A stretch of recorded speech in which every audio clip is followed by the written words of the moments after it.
Buenos días. Ahora, bueno, vamos a tratar acerca de aspectos de patología neoplásica en hígado. Entonces, en relación con las lesiones tumorales o los nódulos que podemos ver en el hígado, hay unas que son no tumorales, o no neoplásicas, otras que son tumores benignos y otras que son tumores malignos. Entonces, respecto a las lesiones no neoplásicas, vamos a tratar solamente la hiperplasia nodular focal, que es una de las lesiones más frecuentes en hígado. Es una lesión que no es tumoral, es decir, no se origina en una transformación genética que da origen a una expansión clonal de hepatocitos, sino que es más bien una condición reactiva. Es una condición reactiva que se debe a un aumento en el flujo sanguíneo o una alteración vascular en el parénquima hepático. Entonces tenemos algunas condiciones predisponentes, como por ejemplo la trombosis de la vena porta, la enfermedad de Buchiari, que es una trombosis de las venas suprahepáticas, o por ejemplo un hemangioma. Los hemangiomas son tumores benignos derivados de estructuras vasculares. Cuando ocurren estas alteraciones vasculares, hay un incremento focal en el flujo sanguíneo que nos va a generar unos cambios hiperplásicos de los hepatocitos. Es decir, es una respuesta adaptativa de los hepatocitos, este incremento en el flujo sanguíneo. Usualmente los vemos en mujeres jóvenes, no se relaciona con el consumo de anticonceptivos orales, a diferencia de otras condiciones en el hígado que ya vamos a revisar. Que vemos en el aspecto macroscópico, vemos una lesión muy bien delimitada, como vemos acá, que tiene un cambio, que tiene una coloración diferente respecto al parénquima restante, sin embargo no tiene cápsula. Y otra característica de esta hiperplasia nodular focal es la presencia de una cicatriz central en forma de estrella. Cuando nos vamos a la histología, vemos que esa forma cicatricial en estrella está conformada por tejido fibroso, por fibras colágenas y unos vasos con paredes muy gruesas. A partir de ese centro con vasos de paredes gruesas y tejido fibroso, se irradian como unos septos de más fibras colágenas que van a dividir la lesión en varios nódulos, como vemos acá. Esta es una tinción de tricrónico, que es una tinción especial para ver fibras colágenas. Y vemos acá que hay unos septos de fibras colágenas que nos dividen la lesión en varios nódulos circunscritos. Vemos acá un tejido hepático normal y vemos la zona de hiperplasia nodular focal, que como vemos está muy bien delimitada respecto al resto del parénquima, sin embargo no tiene una cápsula que los divida. Y si le hacemos una tinción de inmunistoquímica, vamos a ver que esa zona de hiperplasia nodular focal va a tener un patrón de tinción en mapa, que llamamos, o sea, unas partes pintan, otras no pintan, con esta tinción de glutamina sintasa. Esto se debe a que a pesar de que no es una lesión neoplásica, es decir, no hay alteraciones genéticas que nos lleven a la aparición de esta lesión, lo que sí ocurre es una sobreexpresión o una sobreactivación de la vía del WNT beta-catenina que nos lleva a una mayor expresión de glutamina sintasa en algunos focos de la lesión de hiperplasia nodular focal. Dentro de las lesiones no neoplásicas también están los adenomas de ductos biliares, que son lesiones que suelen ser asintomáticas, miden menos de 2 centímetros y tienen una localización típicamente subcapsular, como vemos acá. Este es un hígado parénquima hepático normal, se ve así amarillo por ejemplo de la fijación, pero lo que quiero que vean es este nódulo que se ve debajo de la cápsula hepática, que es un nódulo bien circunscrito, amarillento y que tiene pues estas áreas o estas cavitaciones o estos huecos, pues es característico de los adenomas de ductos biliares. Y lo que vamos a ver al microscopio van a ser muchos ductos biliares distribuidos en un estroma también fibroso. Cada uno de estos tubitos son ductos biliares, sin embargo no tienen cambios de atipia que nos hagan pensar en una neoplasia, que sería el principal diagnóstico diagnóstico diferencial. Un colangiocarcinoma intrahepático, que es también una lesión de ductos biliares, pero esta sí es neoplásica y sí es maligna. Sin embargo, los adenomas de ductos biliares pues tienen un comportamiento benigno y no son lesiones neoplásicas. Entonces, como les mencionaba al inicio, en el hígado también hay lesiones neoplásicas benignas, es decir, que tienen un potencial metastásico nulo y que no generan muchos efectos locales en el hígado. El más común de todos es el hemangioma cavernoso. Es la neoplasia más común del hígado y está presente hasta en el 20% de la población general. Es un hallazgo incidental que puede verse en autopsias o en imágenes realizadas por otras razones distintas a una patología hepática. Aparece en adultos en edad media, entre la tercera y adultos jóvenes entre la tercera y cuarta década de vida, y puede alcanzar varios centímetros, sin embargo la gran mayoría suelen medir 2 centímetros o menos.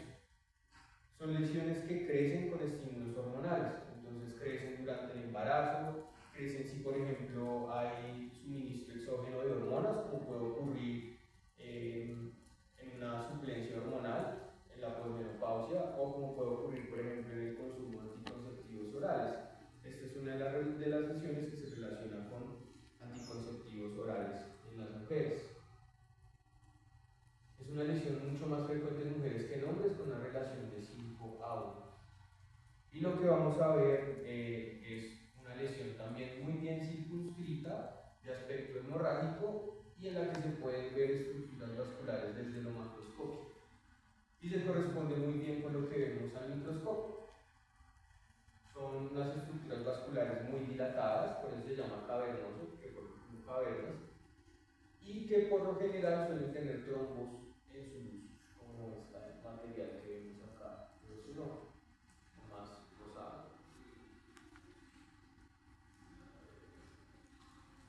Los adenomas hepatocelulares también son otra de las lesiones que se relacionan con el consumo de anticonceptivos orales. También suele ser más común en mujeres en edad fértil. El 85% de los casos de adenoma hepatocelular ocurren en mujeres que están en edad fértil. Y su incidencia viene en aumento, relacionado sobre todo por la obesidad y síndrome metabólico, que genera pues alteraciones hormonales que contribuyen al crecimiento o a la aparición de estas lesiones. El uso de esteroides anabólicos también se relaciona con la aparición de adenomas hepatocelulares. Hay 3 subtipos moleculares, cada uno de los cuales tiene una fisiopatología molecular diferente. Entonces, estos subtipos moleculares son el HNF1-alfa o factor nuclear hepatocitario alfa. Hay también un subtipo inflamatorio y hay un subtipo con activación de beta-catenina. Los más frecuentes son los deficientes en factor nuclear hepatocitario 1-alfa y el inflamatorio. Entonces, los que son deficientes en factor hepatocitario nuclear alfa 1 generan una disminución en la expresión de esta proteína que se llama FABP. Y esto es importante porque nos permite diagnosticarlo. El inflamatorio se relaciona con mutaciones activantes en la vía de señalización de las interleuquinas, principalmente de la interleuquina 6, nos lleva a una activación de JAK-STAT y pues a una respuesta inflamatoria que podemos ver en el tumor y también a una proliferación de los hepatocitos. Y los que son beta-catenina activados tienen mutaciones activantes en la vía del WNT, que fue la vía que revisamos la clase pasada en relación con la carcinogénesis colorectal. Estas beta-catenina activadas, a pesar de no ser tan frecuentes, tienen un alto riesgo de transformación a carcinoma hepatocelular. Por eso es importante su reconocimiento.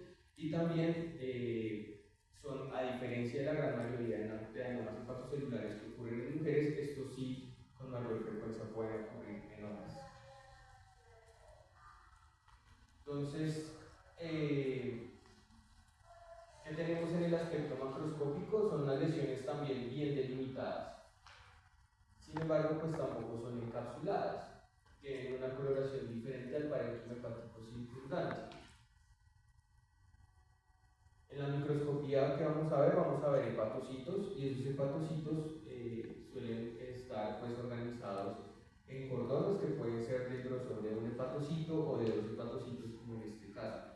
Como recordarán de la histología, los hepatocitos suelen distribuirse en cordones de un solo hepatocito, exceptuando el hígado fetal, pero pues en adultos es solo un hepatocito de grosor. Sin embargo, en estos adenomas hepatocelulares podemos ver cordones que tengan dos hepatocitos de grosor. Y característicamente van a ser lesiones muy vascularizadas, entonces vamos a tener estructuras arteriales distribuidas a lo largo de la lesión. Sin embargo, no hay espacios por, que es pues una característica importante que nos permite distribuirlos de un hígado normal en caso pues de que la histología sea pues difícil. Los que son deficientes en factor nuclear hepatocitario 1 alfa suelen tener un cambio de esteatosis, es decir, de acumulación de grasa en los hepatocitos, que se ven como estos, que lo vemos en la histología como estos huequitos blancos, que se ven distribuidos en la lesión. Acá vemos la arteria que les mencionaba, que suelen haber muchas arterias en estos adenomas hepatocelulares. Y como les decía previamente, la pérdida de la expresión del FABP, o proteína de unión a ácidos grasos, nos permite hacer pues, el diagnóstico, dado que lo vamos a ver como una pérdida de la expresión en la lesión. Entonces, en el hígado normal vamos a tener expresión del FABP, mientras que en el adenoma hepatocelular va a haber expresión pérdida de la expresión de la misma. Los adenomas hepatocelulares inflamatorios, pues vamos a encontrar acúmulos de inflamación distribuidos en la lesión. Esto que se ve más moradito que les estoy señalando son acúmulos de linfocitos que los podemos ver en los adenomas hepatocelulares de tipo inflamatorio. Como hay una activación de la vía de la interleuquina 6 JAK-STAT, lo que vamos a encontrar también es un aumento en la expresión de proteínas relacionadas con inflamación o reactantes de fase aguda, como puede ser la proteína C reactiva o en este caso el amiloide alfa sérico. En un hígado normal, que es este que les estoy señalando a la derecha de la fotografía, no vamos a encontrar tanta expresión de amiloide alfa sérico. Sin embargo, en el adenoma hepatocelular sí vamos a encontrar expresión de él. Y eso se debe pues a la activación de estas vías proinflamatorias. Y finalmente, el beta-catenina activado pues, es un adenoma hepatocelular que se caracteriza por la formación de unas estructuras que llamamos pseudoacinares. Es decir, los hepatocitos se distribuyen como si fueran a formar una estructura glandular. Entonces vemos acá estos hepatocitos unidos como en un círculo con una luz. Esto es característico de estos adenomas hepatocelulares beta-catenina activados, y pues como está activada la vía de la beta-catenina vamos a encontrar la expresión nuclear de beta-catenina en el adenoma hepatocelular. Como revisábamos en la clase pasada de carcinogénesis colorectal, la beta-catenina en una célula en reposo está unida a la decaderina en la superficie interna de la membrana celular. Sin embargo, cuando la vía está activada, la beta-catenina se trasloca al núcleo, y esto podemos verlo con inmunistoquímica como una expresión nuclear de la beta-catenina. Hacia el lado izquierdo está el adenoma hepatocelular, hacia el lado derecho está el hígado normal. Muchas veces no podemos ver la expresión de la beta-catenina en el núcleo, pero si le hacemos una tinción para glutamina sintasa, vamos a encontrar también una expresión intensa en el adenoma hepatocelular, similar a lo que veíamos en hiperplasia nodular focal. Sin embargo, a diferencia de la hiperplasia nodular focal, en el adenoma hepatocelular la expresión sí va a ser difusa. O sea, todas las células van a tener con la glutamina sintasa, a diferencia de la hiperplasia nodular focal en la que veíamos una tinción focal como en mapa. La clínica es inespecífica y es secundaria a complicaciones del mismo. Ellos pueden sangrar y generar dolor abdominal por la distensión de la cápsula hepática, o pueden hacer necrosis hemorrágica que genera pues también dolor. El tratamiento pues es la resección, sobre todo de tumores que sean más grandes de 5 centímetros o los que tengan activación de beta-catenina, dado que estos tienen riesgo de transformación a carcinoma hepatocelular. Los que son menores de 5 centímetros usualmente se vigilan en el tiempo con imágenes diagnósticas.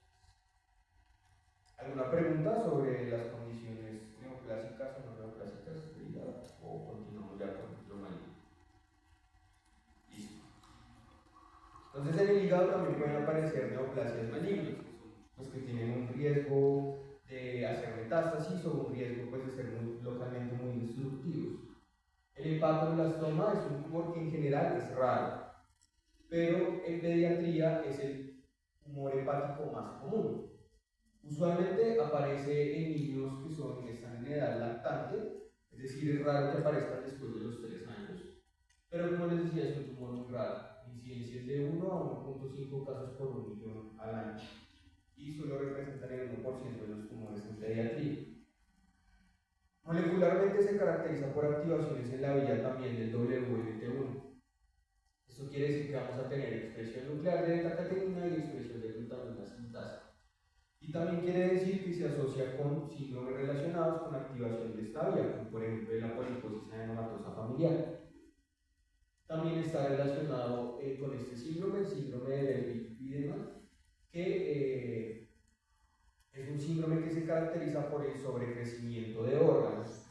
Entonces, lo que ocurre es que hay una alteración en este locus del cromosoma 11, el 11p15, lo que nos lleva a una sobreactivación de las vías relacionadas con el factor de crecimiento relacionado con la insulina 2 o una pérdida de esta inhibidor de las quinasas dependientes de ciclina CDKN1.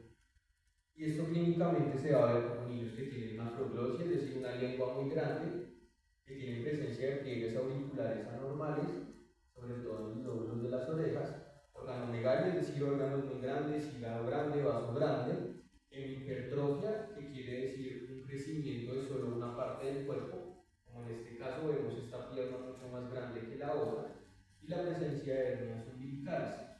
Además de estas manifestaciones clínicas, estos niños están en mayor riesgo de hacer tumores, sobre todo hepatoblastoma, pero también otros tumores pediátricos como el tumor de Willis.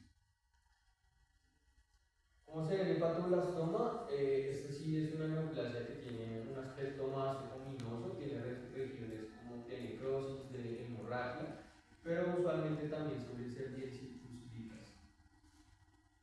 En la microscopía vamos a ver estas células pequeñas, redondas y azules, que son células de aspecto inmaduro, que hace pues referencia a su nombre, blastoma, que indica pues inmadurez. Hay una clasificación histológica extensísima de los hepatoblastomas, pero en términos generales uno puede clasificarlos en dos grupos grandes, los epiteliales y los epiteliales y mesenquimales mixtos. Los epiteliales van a tener un grado variable de hepatocitos y tienen un aspecto pues normal. Pues no normal, pero pues es un aspecto que sí recuerda mucho a cómo se ven los hepatocitos, que son estas células poligonales con núcleo central. Y el epitelial y mesenquimal mixto, pues además de estos componentes de aspecto hepatocitario, vamos a tener la presencia de unas células mesenquimales y también puede haber diferenciación a otros tejidos derivados del mesenquima, como por ejemplo músculo, hueso, cartílago, como en este caso vemos acá hay una trabécula ósea en un hepatoblastoma epitelial y mesenquimal. No suelen tener manifestaciones clínicas, solo generan un efecto de masa, entonces son niños que se ven con distensión abdominal, sin embargo no tienen, las alteraciones en la función hepática son raras, entonces estos niños a pesar de tener un hígado comprometido con un tumor no suelen presentarse con ictericia, prurito u otros hallazgos que indiquen falla hepática. La supervivencia a 5 años es relativamente buena. Una combinación de cirugía y quimioterapia pueden tener una supervivencia hasta 85% a 5 años. El carcinoma hepatocelular, que es el tumor maligno de hígado más frecuente en adultos, es una causa frecuente de cáncer a nivel mundial, ocupa el número 6 entre las causas del cáncer. Y el 85% de los casos van a estar concentrados en países de Asia Oriental, principalmente en Japón, China y los países del sudeste asiático, además de los países de África subsahariana. Entre estos dos, corresponden al 85% de los casos a nivel mundial. Y eso tiene una explicación epidemiológica y es la alta incidencia de infecciones por hepatitis C en el caso de países como Japón o hepatitis B como en países del África subsahariana. Se presenta con mucha más frecuencia en hombres, a diferencia de las lesiones benignas que son más frecuentes en mujeres. Los carcinomas hepatocelulares sí son más frecuentes en hombres con una relación de 8 a 1, es decir, una relación muy alta, y aparecen en adultos que están en edades relativamente jóvenes. Su pico de incidencia es entre los 20 y los 40 años. La mortalidad del carcinoma hepatocelular también es alta, es la tercera causa de muerte por cáncer a nivel mundial, solo seguido del carcinoma o cáncer del pulmón y colorectal. El carcinoma hepatocelular es una enfermedad prototípica de la inflamación crónica, es decir, es secundaria o su principal vía de patogénesis es a través de inflamación crónica. Esta inflamación crónica puede tener varios orígenes. Entonces, en el 90% de los casos, el carcinoma hepatocelular va a estar en el contexto de una enfermedad crónica y usualmente ligados ya en estado cirrótico. Hay diferentes causas de estas enfermedades hepáticas crónicas, como pues ustedes ya revisaron en su clase sobre cirrosis. La gran mayoría de los carcinomas hepatocelulares van a estar relacionados con infecciones del virus de la hepatitis B. El 50% de los casos se relaciona con infección de virus de hepatitis B. Y el riesgo aumenta significativamente cuando hay infección con virus de la hepatitis D o hepatitis delta, que aumenta el riesgo relativo de hasta un 3.9 a un 6.1, 3.9 a 6.1, dependiendo si es una infección crónica o una infección aguda.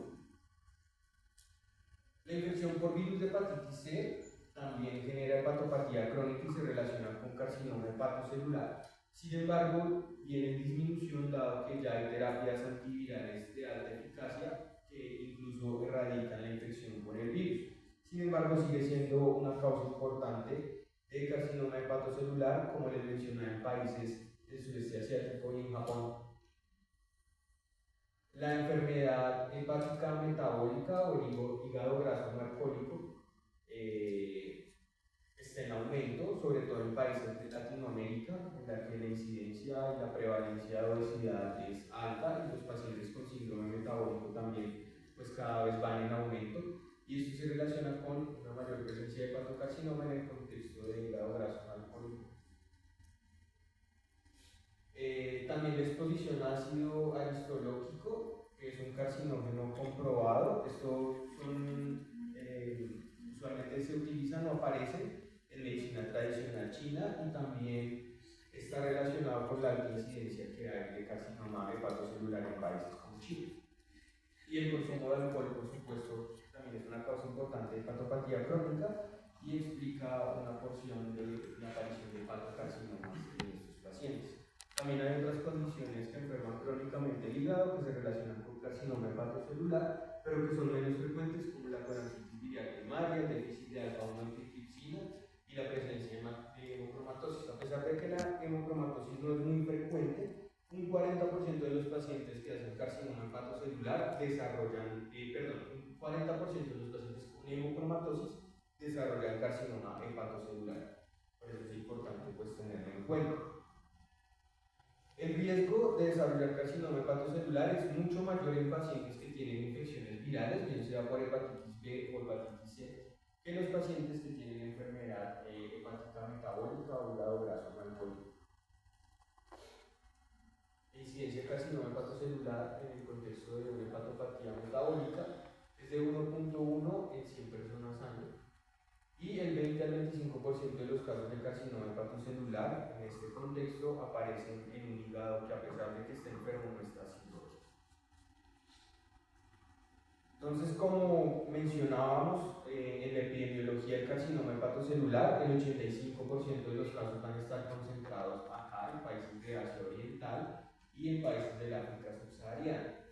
Sin embargo, algo que es interesante de esta entidad es que la principal causa varía dependiendo del país de que se trata. Entonces, por ejemplo, en Japón, una gran porción o la gran mayoría de los casos de hepatocarcinoma son explicados por infecciones del virus de la hepatitis C.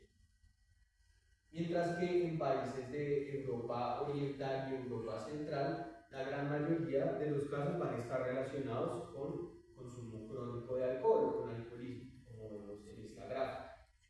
Y en Latinoamérica y en países de África, la gran mayoría de los casos van a aparecer en contexto de infección por virus de hepatitis B. ¿Cuál es la célula origen del hepatocarcinoma?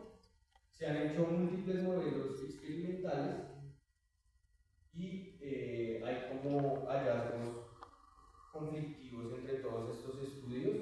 Se cree que la célula de origen puede ser o bien sea una célula madre hepática, una población transitoria entre la célula madre y el hepatocito maduro, o los hepatocitos maduros ya transformados. Sin embargo, no es muy claro.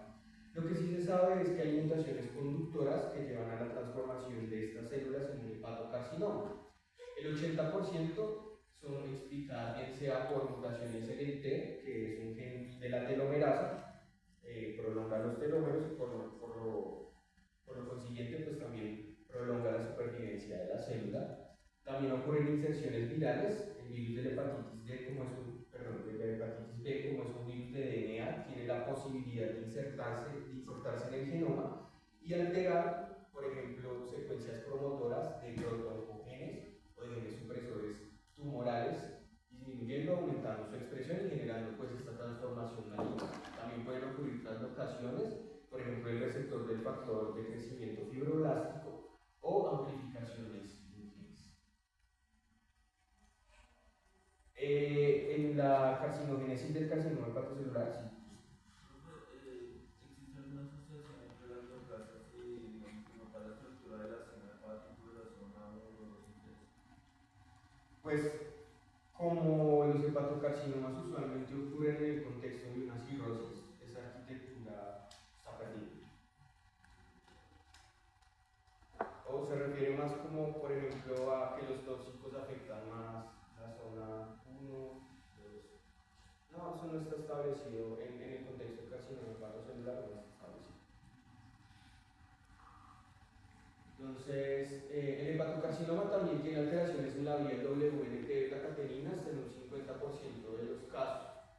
Y otras vías involucradas también son vías que promueven la supervivencia celular, como la vía de la inhibitor de las meapquinasas o el PI3K.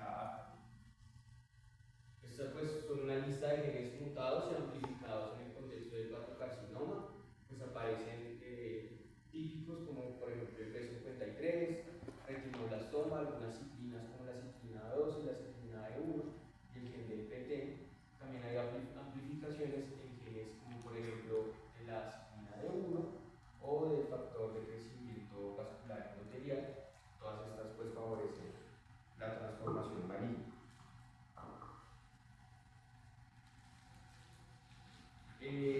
Otra cosa que sucede en el contexto del carcinoma hepatocelular es un efecto sumatorio de factores de riesgo. Por ejemplo, si tengo un hígado que está infectado por virus de la hepatitis B y además es un hígado que está expuesto a toxinas, el riesgo se multiplica y la transformación es más probable. Entonces esto está muy bien descrito, sobre todo en el contexto del virus de la hepatitis B. Como les mencionaba en el mapa previo en el que aparecían discriminados los factores de riesgo o las etiologías del carcinoma hepatocelular por región geográfica, les mencionaba que en África subsahariana la gran mayoría están relacionados con infección del virus de la hepatitis B. Sin embargo, estas personas en estas regiones de África subsahariana suelen estar más expuestos a la aflatoxina B1, que es una toxina derivada de un hongo, del Aspergillus, y que suele infectar o contaminar sacos de semillas o alimentos en esta región. Entonces, la exposición crónica a aflatoxina, sumada a la infección por hepatitis B, genera pues un alto riesgo de hepatocarcinoma. Ciertas poblaciones también tienen una mayor prevalencia de alteraciones en vías antioxidantes. Y esto pues también lleva a una aparición o mayor riesgo de aparición de hepatocarcinoma. En el contexto de los pacientes latinos, como les mencionaba, una gran proporción o la incidencia va en aumento dado a la mayor proporción de hígado graso no alcohólico o hepatopatía metabólica. Los pacientes latinos también suelen tener o solemos tener mayores alteraciones o polimorfismos en algunos genes que se relacionan con las vías metabólicas de los ácidos grasos, lo que pues también nos lleva a un mayor riesgo de hepatocarcinoma. Entonces, la transformación en el contexto de infección por virus de la hepatitis B, como les mencionaba, proviene de inserciones del material genético viral en regiones del promotor de algunos genes supresores tumorales o de oncogenes. En el caso de los oncogenes tenemos inserciones en las telomerasas, en la ciclina A2 o en la ciclina E1. Todas estas pues son proto-oncogenes, es decir, llevan pues a una transformación maligna cuando están alterados. En el caso de la infección por virus de la hepatitis C, lo que ocurre es una respuesta inflamatoria muy intensa que genera un ambiente de estrés oxidativo que predispone pues, a la acumulación de errores genéticos que llevan a la transformación maligna. Y en el caso de los tóxicos ejercen un efecto directo sobre el material genético de las células que se van a transformar en hepatocarcinoma. Y cada uno de estos tóxicos tiene unas firmas mutacionales. Entonces está el ácido aristológico, como les mencionaba, en China, relacionado con algunos elementos empleados en medicina tradicional china, la aflatoxina B1, mejor descrita en el África subsahariana, y el tabaco y el alcohol, que también son otros tóxicos que pueden alterar genéticamente a estas células que se transforman en hepatocarcinoma. ¿Qué pasa con los hepatocarcinomas que se asocian con hepatopatía o hígado graso no alcohólico o hepatopatía metabólica? Es que esta acumulación de ácidos grasos en el parénquima hepático genera lípidos patogénicos, como por ejemplo la glucosilceramida, que aumentan el estrés oxidativo y el estrés del retículo endoplasmático. Esto se traduce en más inflamación y por lo tanto mayor daño celular y activación de algunas vías metabólicas relacionadas pues, con la inflamación. Adicionalmente, el incremento en el colesterol puede generar ligandos nucleares tumorogénicos y existen también un incremento de algunas proteínas como es el costosoma 1, que es capaz de unirse al GATA4 y inhibir el efecto supresor de crecimiento que tiene este factor de transcripción sobre los hepatocitos. Este ambiente proinflamatorio pues, nos va a generar una respuesta inmune citotóxica con un incremento de linfocitos TSD8 que van a dañar más los hepatocitos y este daño pues, puede predisponer a la aparición de tumores. Adicionalmente tenemos una disminución en los linfocitos TCD4, sobre todo los linfocitos que se encargan de coordinar la respuesta antitumoral y por lo tanto vamos a tener menos respuesta ante las células transformadas. Entonces, como les mencionaba al inicio, el hepatocarcinoma es una patología característica de la inflamación crónica o un modelo prototípico de cómo la inflamación crónica nos genera transformación maligna. Y eso también podemos verlo en la histología. Por ejemplo, los pacientes que tienen un mayor infiltrado inflamatorio tienen un mejor pronóstico por una mejor respuesta antitumoral.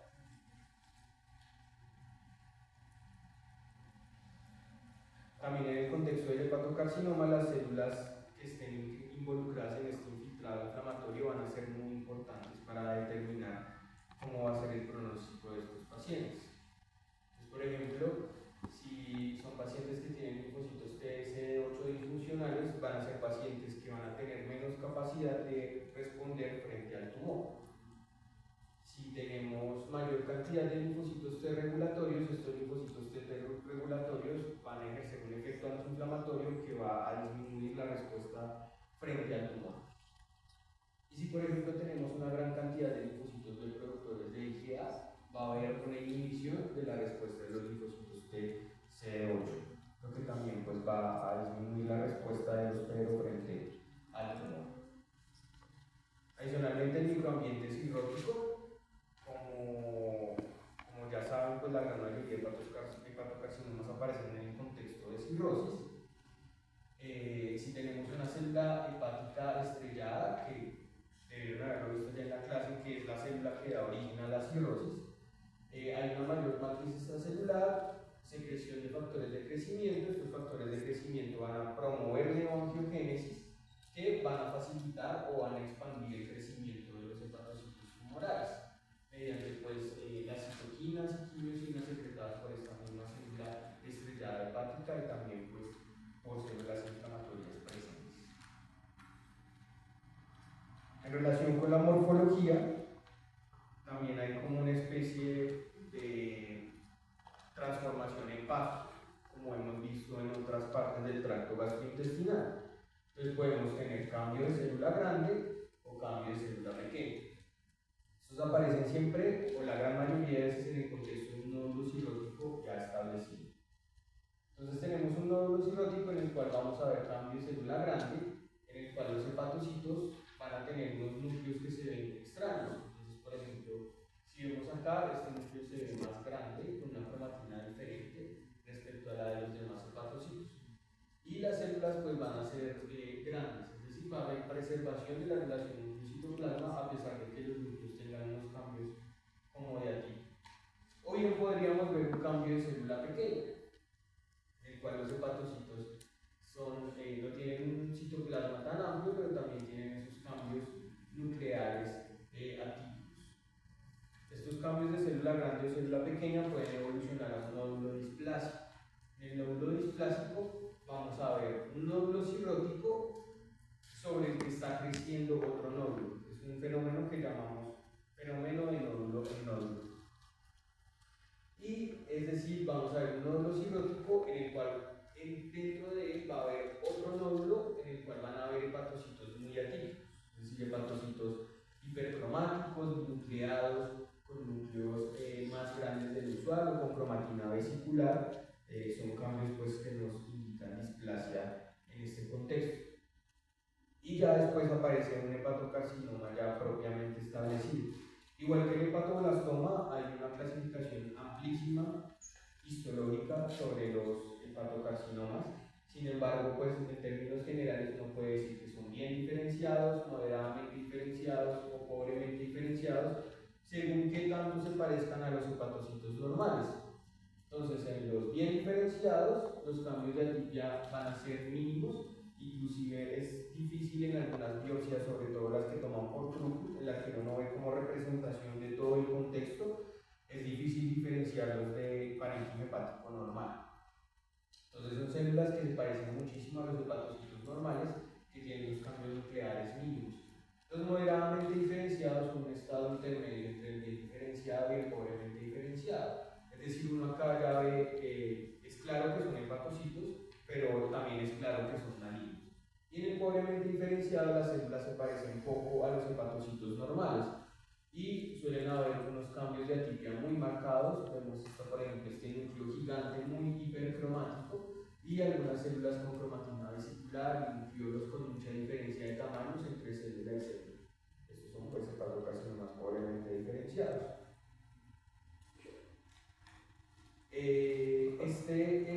Esta categoría histológica la traje porque es la única que no se relaciona con cirrosis, es decir, aparece en un contexto que no es de cirrosis y suele verse más en pacientes más jóvenes y también suele tener un mejor pronóstico respecto a los demás hepatocarcinomas. Por eso es importante conocerlo. Es el hepatocarcinoma fibrolamelar, en el cual vamos a ver unas células que son pues hepatocitos que tienen un citoplasma muy amplio y que tienen un cambio oncocítico. El cambio oncocítico es esta tinción rosada como granular del citoplasma secundaria a la acumulación de mitocondrias. Tienen un núcleo central grande con cromatina vesicular y nucleolos, y adicionalmente van a estar dispuestos en un estroma que se ve fibroso. Se van a ver estos cordones y un estroma muy fibroso. El hepatocarcinoma fibrolamelar no relacionado con cirrosis con mejor pronóstico y de pacientes más jóvenes. Las manifestaciones clínicas son inespecíficas y es difícil saber cuando un paciente ha desarrollado un hepatocarcinoma, dado que la hepatopatía crónica ya los tiene pues bastante comprometidos clínicamente. Entonces las manifestaciones clínicas que vamos a ver pues son secundarias más al compromiso secundario, valga la redundancia, a su enfermedad de base.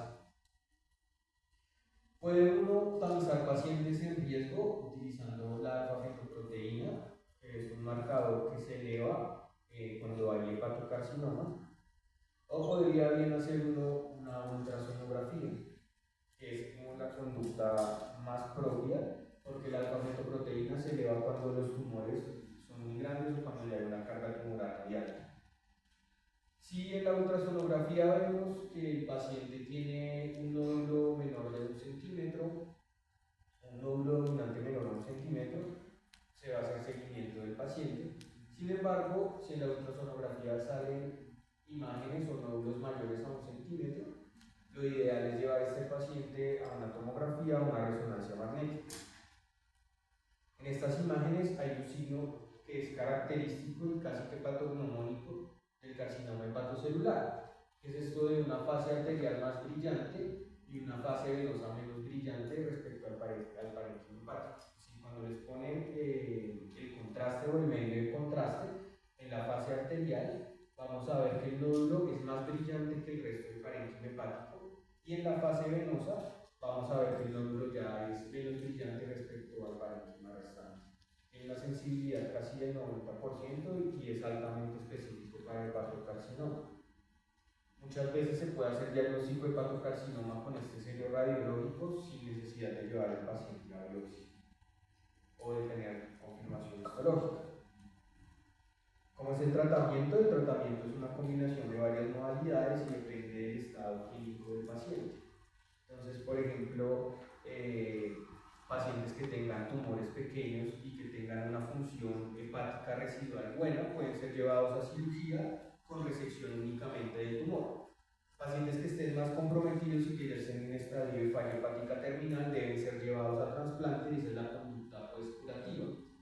Y en otros casos se hace ablación guiada por imagen con alcohol o con radiofrecuencia, cual se introducen catéteres hasta el lecho vascular del tumor para hacer la ablación del mismo. Esto sobre todo en pacientes que no tienen muy buen estado para ser llevados a cirugía. El pronóstico del hepatocarcinoma es malo, y esto es debido sobre todo a las complicaciones secundarias a la hepatopatía de base. Entonces la supervivencia varía entre el 5 al 30% a los 5 años, y como les mencionaba previamente, es mejor en el hepatocarcinoma fibrosante. Si hay preguntas sobre hepatocarcinoma, antes de pasar a otros tumores. Listo. Entonces, dentro del hígado no solo hay hepatocitos, sino que también tenemos conductos biliares, ¿no? Entonces, pues también hay tumores malignos derivados de estos tumores biliares, perdón, de estos conductos biliares. Como hay una vía biliar intrahepática y una extrahepática, entonces también van a haber tumores derivados de la vía biliar intrahepática y de la vía biliar extrahepática. A pesar de que el aspecto histológico es el mismo porque se derivan básicamente del mismo tipo de célula, el comportamiento clínico es diferente. Por eso se hace una distinción entre tumores biliares malignos intrahepáticos, que se llama colangiocarcinoma intrahepático, o tumores biliares malignos extrahepáticos, que se llama carcinoma de ductos biliares extrahepáticos. Como les mencionaba, el aspecto histológico es el mismo, sin embargo el comportamiento clínico es diferente, por eso se hace la distinción. Son tumores que son más malignos en el sudeste asiático, y esto es pues, secundario a una gran frecuencia de infección por tremátodos, que pues, sobre todo en Camboya, Laos y Tailandia. Es decir, la infección con este parásito pues, se relaciona con transformación maligna. Entonces, al igual o muy similar a lo que ocurre con el carcinoma hepatocelular, los tumores biliares malignos también derivan de una condición inflamatoria crónica. Entonces tenemos infestaciones por tremátodos, sudeste asiático. También tenemos otras patologías como la colangitis esclerosante primaria, que es una enfermedad autoinmune, las hepatolitiasis, que pues, es la aparición de cálculos entre los conductos biliares intrahepáticos y que no tiene una etiología aparente bien establecida, y otros que se relacionan con el carcinoma hepatocelular, como por ejemplo infección por virus de hepatitis B y C también son factores de riesgo para desarrollar tumores biliares malignos. Pero las firmas mutacionales, perdón, no las firmas mutacionales, sino las alteraciones moleculares en hepatocarcinoma y tumores malignos de vía biliar son diferentes. Entonces, hay mayor frecuencia de mutaciones en KRAS, esto también lo vemos en carcinoma hepatocelular, pero lo que no vemos son mutaciones en IDH1 y 2 y en BAP1, que sí son más frecuentes en tumores biliares malignos que en carcinoma hepatocelular. Entonces, pues ya saben, el KRAS pues, participa en la vía de las marquinasas, el BAP1 es un factor transcripcional represor tumoral, y el IDH1 y 2 actúa generando oncometabolitos.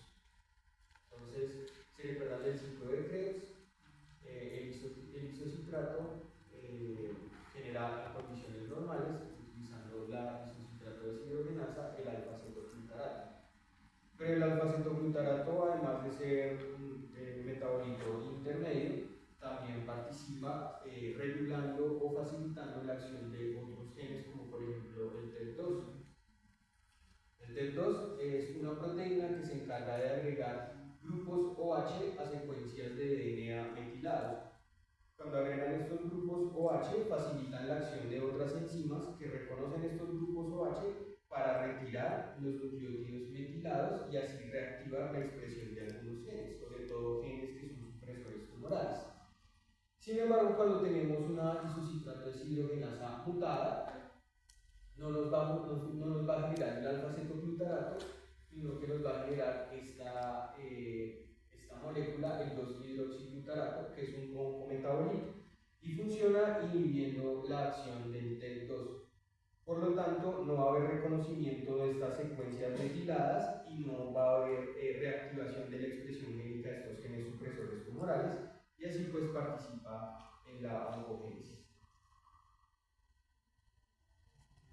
Entonces, respecto al aspecto macroscópico de los tumores biliares malignos, pues este va a variar dependiendo de si se trata de unos que sean intrahepáticos o extrahepáticos. Entonces, los carcinomas de ductos biliares extrahepáticos, la gran mayoría van a aparecer en la unión de los dos conductos hepáticos, el conducto hepático izquierdo y derecho. Esto es lo que se llama tumor de Klatskin, o se conocía clásicamente así. Los restantes van a ser generados en el conducto biliar común, lo que se llamaba previamente coledoco, y se van a ver como unas masas que protruyen a la luz de estos ductos o de estos conductos biliares. Por su parte, los colangiocarcinomas intrahepáticos se van a ver como masas relativamente bien circunscritas, no encapsuladas, que aparecen en el parénquima hepático y que suelen estar relacionados con conductos biliares.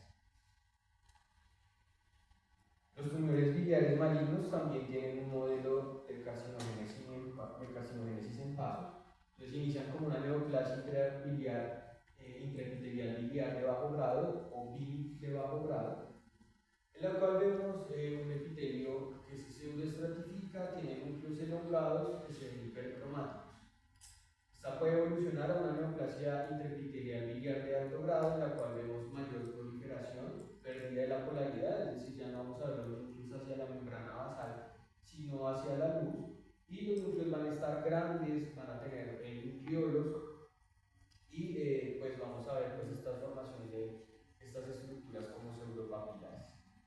Y esta puede evolucionar un colangiocarcinoma, bien sea intrahepático o un carcinoma de ductos biliares extrahepáticos, dependiendo pues de la localización, como les mencionaba previamente.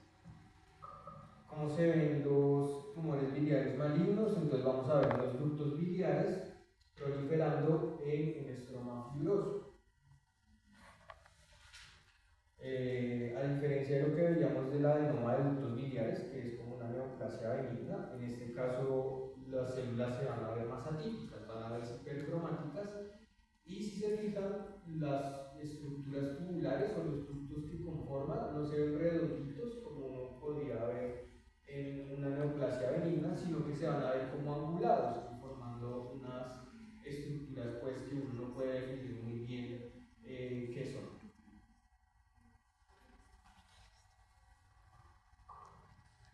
Y finalmente, unas palabras breves sobre las metástasis. Las metástasis son de lejos el tumor maligno más frecuente del hígado. Es decir, de los tumores malignos del hígado, la gran mayoría son secundarios, es decir, compromisos por tumores en otras localizaciones. El hepatocarcinoma, el hepatoblastoma, etcétera, de los tumores malignos de vías biliares, todos esos son mucho menos frecuentes que las metástasis. Casi que cualquier órgano del cuerpo que haga tumor puede hacer metástasis al hígado, pero los más frecuentes son aquellos que están en área colorectal o los carcinomas colorectales, los de páncreas, los de pulmón y los de mama. Esos son los más frecuentemente metastásicos a hígado. Y el aspecto macroscópico es variable. Puede verse como una gran masa única o puede verse como algunas masas separadas unas de otras, escasas, o bien puede verse como un hígado completamente lleno de nódulos. Algo que es interesante sobre las metástasis a hígado es que, a pesar de que el parénquima esté tan comprometido como en este caso, no suelen haber manifestaciones de fallo hepático. O sea, es un hígado que preserva su función a pesar de estar muy comprometido, y solo se manifiesta pues como un crecimiento del hígado en un paciente pues que ya tiene una malignidad previamente establecida. En algunos casos hay intervenciones terapéuticas que pueden curar a estos pacientes. Entonces, por ejemplo, tenemos un carcinoma colorectal que ya ha sido resecado completamente y solo tenemos una metástasis a hígado. Ese paciente puede ser llevado a cirugía para retirar la metástasis y el paciente pues queda curado. Y eso, si tienen preguntas.